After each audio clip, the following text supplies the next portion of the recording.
Vamos a hablar un poco acerca de las políticas públicas. Las políticas públicas son un conjunto de diversos factores que tienen como finalidad atender, resolver o tratar un problema público. Son una serie de acciones del Estado y en algunos casos también de la sociedad para dar solución a problemas generalmente actuales y de importancia pública. Dichas políticas públicas son colocadas como primordiales por diversos actores políticos con capacidad de influir y dar a conocer las problemáticas que vive la sociedad. Para elaborarlas es necesario contar con herramientas de gestión, de procesos y de planeación estratégica para asegurar su financiamiento y su ejecución. Veamos a continuación un ejemplo de ello.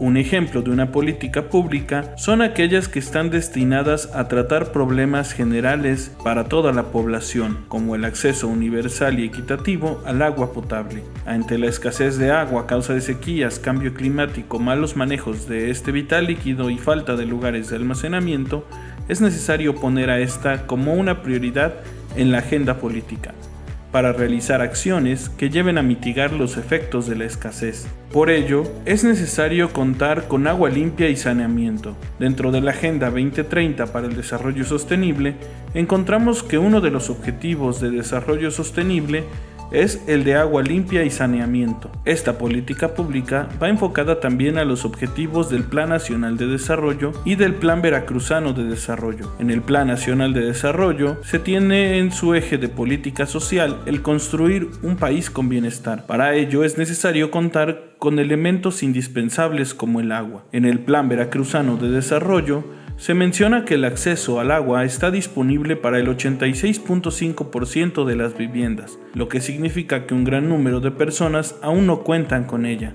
Dentro de los objetivos de desarrollo sostenible está el garantizar la disponibilidad y la gestión sostenible del agua y el saneamiento para todas y todos. Para ello es necesario que los municipios tengan la posibilidad de abastecer a su población sin marginar a nadie, logrando así la equidad sanitaria.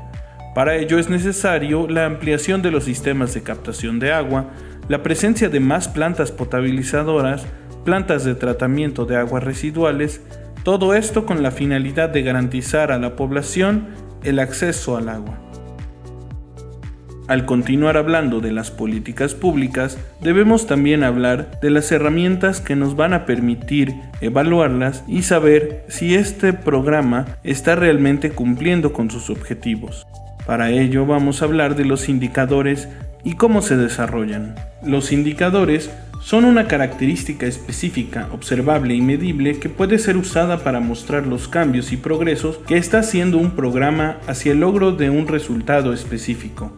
En el proceso de construcción de los indicadores no existe un procedimiento típico o una metodología estándar. Se recomienda tener en cuenta una serie de pasos y requisitos que aseguran la coherencia del conjunto de indicadores que se construyen. De acuerdo al Consejo Nacional de Evaluación de la Política de Desarrollo Social, Coneval, para poder construir un indicador es necesario seguir ciertos pasos: revisar la claridad del resumen narrativo, identificar los factores relevantes, establecer el objetivo de la medición, plantear el nombre y la fórmula de cálculo, determinar la frecuencia de medición y seleccionar los medios de verificación. Revisar la claridad del resumen narrativo. Los indicadores serán claros y precisos si el objetivo al que están asociados también lo es. De ahí que el primer paso para la construcción de los indicadores es revisar la claridad del objetivo al que están relacionados. Para ello hay que responder ciertas preguntas. ¿Los objetivos establecidos se encuentran ubicados en el ámbito de desempeño adecuado? ¿El resumen narrativo cumple con la redacción sugerida en la metodología de marco lógico? ¿Los términos técnicos o acrónimos incluidos en el resumen narrativo están definidos? Si revisamos el siguiente cuadro, podemos ver los objetivos y si estos son claros y las observaciones que tienen, esto de acuerdo a la guía del Coneval. Si los objetivos no fueran claros, entonces hay que ajustarlos con la metodología de marco lógico. A continuación vemos unos ejemplos de ello. Una vez que se han ajustado los objetivos, hay que identificar los factores relevantes. Estos son los aspectos más importantes del objetivo, ya que describen qué y en quién se va a medir. Corresponden al conjunto de palabras que anuncian cuál es el logro esperado y sobre quién se espera dicho logro. Los factores determinan dos aspectos significativos: lo que se pretende medir y en quiénes se medirá. Vemos el ejemplo siguiente: contribuir a mejorar el ingreso laboral de la población indígena mediante la implementación de proyectos productivos. Vemos que el objetivo es lo importante. Mejorar el ingreso laboral y la población indígena son los factores relevantes. El cómo no entra dentro de los factores relevantes. Una vez identificados los factores relevantes, hay que establecer el objetivo de la medición. En este punto, deben definirse las dimensiones del indicador que serán incluidas en el monitoreo del programa. Esta valoración depende en gran parte de las necesidades propias de cada programa. Los indicadores de eficacia han de ser los primeros en considerarse para monitorear el desempeño del programa y el cumplimiento de los objetivos. Enseguida es conveniente establecer los indicadores de economía, calidad y eficiencia necesarios. Después, es necesario plantear el nombre y la fórmula de cálculo. El nombre del indicador debe ser claro y su método de cálculo una expresión matemática de fácil comprensión. Para establecer el nombre y la fórmula de cálculo, se debe considerar que el nombre del indicador debe ser claro y relacionarse con el objetivo de la medición. El método de cálculo debe ser una expresión matemática definida de manera adecuada y de fácil comprensión, es decir, deben quedar claras cuáles son las variables utilizadas. Los métodos de cálculo más comunes son porcentaje, tasa de variación, razón o promedio y el índice. Porcentaje sabemos que son las partes de cada 100. Es el cociente entre dos variables con una misma unidad de medida en el mismo periodo. La tasa de variación es una forma de expresar un cambio relativo en el tiempo. Es el cociente de dos observaciones de una misma variable en diferentes periodos. La razón o promedio sabemos que es el cociente entre dos variables cualesquiera en un cierto periodo. La suma finita de un conjunto de valores dividida entre el número de sumandos.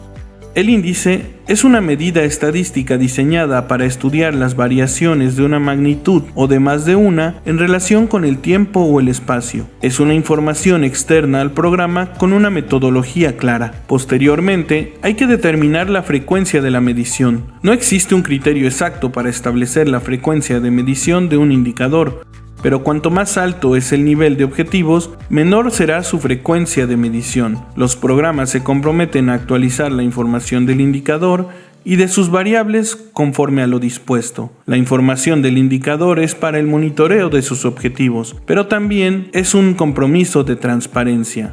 El último paso es seleccionar los medios de verificación. Corresponden a las fuentes de información en la que está disponible la información necesaria y suficiente para construir el indicador señalado, lo que son documentos oficiales, documentos o reportes internos que genera el programa, bases de datos ya procesadas, entre otros. Dado que estos pueden ser vastos, en la matriz de indicadores de resultados es conveniente reportar lo siguiente: el nombre completo del documento que sustenta la información, el nombre del área que genera o publica la información, la periodicidad con que se genera el documento debe coincidir con la frecuencia de medición del indicador, la liga a la página de la que se obtiene la información si es el caso.